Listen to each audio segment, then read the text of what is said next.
देखा किस तरह से जो फोरेंसिक की टीम है यहाँ पर पहुंची थी और फोरेंसिक की टीम ने पहुंचकर यहाँ से जो साक्ष्य जुटाए हैं वो जगह में मैं आपको दिखाऊंगा। लेकिन उससे पहले एफआईआर की बात करते हैं, क्योंकि जो एफआईआर है यही वो एफआईआर है जिसके जरिए आपको पता लगेगा कि आखिरकार सच्चाई क्या थी। हाथरस के सिकंदरा राव के फुलरई मुगला गढ़ी के गांव के पास यह हादसा हुआ। वहां पर सूरजपाल उर्फ भोले बाबा का सत्संग का आयोजन किया गया था। एफआईआर के मुताबिक मुख्य सेवादार देव प्रकाश मधुकर ने प्रशासन से सत्संग के आयोजन के लिए परमिशन ली थी, लेकिन सिर्फ 80,000 श्रद्धालुओं के लिए ही इजाजत ली गई थी। हालांकि बताया जा रहा है कि 2.5 लाख से ज्यादा यहां पर श्रद्धालु पहुंचे थे और जिसके चलते मंगलवार को दोपहर करीब 2 बजे ये हादसा हुआ है। तो आपने सुना, 80,000 लोगों के लिए यहां पर इजाजत ली गई थी। पहुंचे कितने थे? 2.5 लाख लोग। और ये जगह आप देख के समझ सकते हैं कि क्या यहां पर 2.5 लाख लोग आ सकते हैं। आप खुद देखिए, ये जगह इतनी बड़ी नहीं है कि यहां पर 2.5 लाख लोग समा जाए। अब आपको हम बताते हैं कि एफआईआर में और क्या बातें कही गई हैं। एफआईआर में लिखा गया है कि मंगलवार को दोपहर 2 बजे प्रवचन खत्म होने के बाद सूरजपाल उर्फ भोले बाबा अपनी गाड़ी में बैठकर आयोजन स्थल से बाहर निकल गए। तभी उनकी एक झलक पाने के लिए हजारों की तादाद में जो श्रद्धालु हैं दौड़ पड़े। बाबा की गाड़ी से जो धूल उड़ी, लोग उसे समेटना शुरू कर चुके थे। धूल उठाने के लिए श्रद्धालु झुके और उस पर पीछे से आ रही भीड़ चढ़ गई। चीख पुकार मचा। सड़क के पास करीब 3 फीट गहरा खेत है जिसमें कीचड़ और पानी भरा था। अब इसके बाद कीचड़ और पानी भरा होने की वजह से भीड़ उसमें गिर पड़ी, लेकिन कीचड़ के चलते एक दूसरे के ऊपर फिसलन की वजह से लोग गिरने लगे और एक दूसरे को कुचलते रहे। इस दौरान आयोजक जो थे और जो सेवादार थे उन्होंने डंडे से भीड़ को रोकने की कोशिश की और प्रशासन ने इसके चलते घायलों को अस्पताल पहुंचाया, क्योंकि उसके बाद भगदड़ मच गई थी। लेकिन आयोजन जो कार्यकर्ता थे जो यहाँ पर मौजूद थे, उन्होंने सेवादारों ने यहाँ पर कोई सहयोग नहीं किया, बल्कि सबूत मिटाने की उन्होंने कोशिश की थी।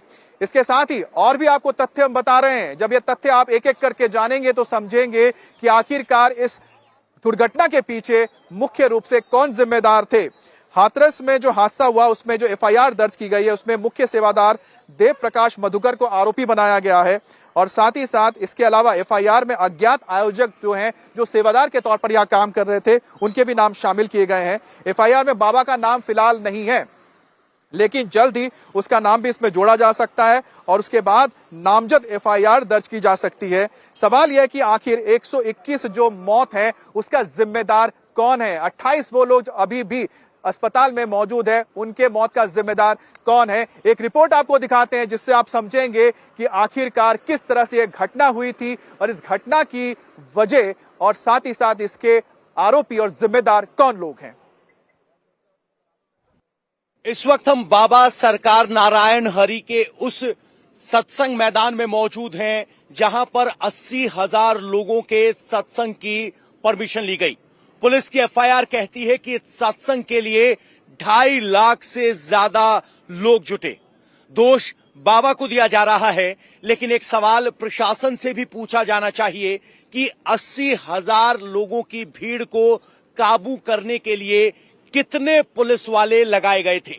स्थानीय लोग बता रहे हैं कि यहां पर कथा स्थल पर मुख्य तौर पर सिर्फ बाबा की निजी काली वर्दी वाले सिक्योरिटी गार्ड ही थे और पुलिस कर्मियों को भी यहां अंदर आने की अनुमति नहीं थी।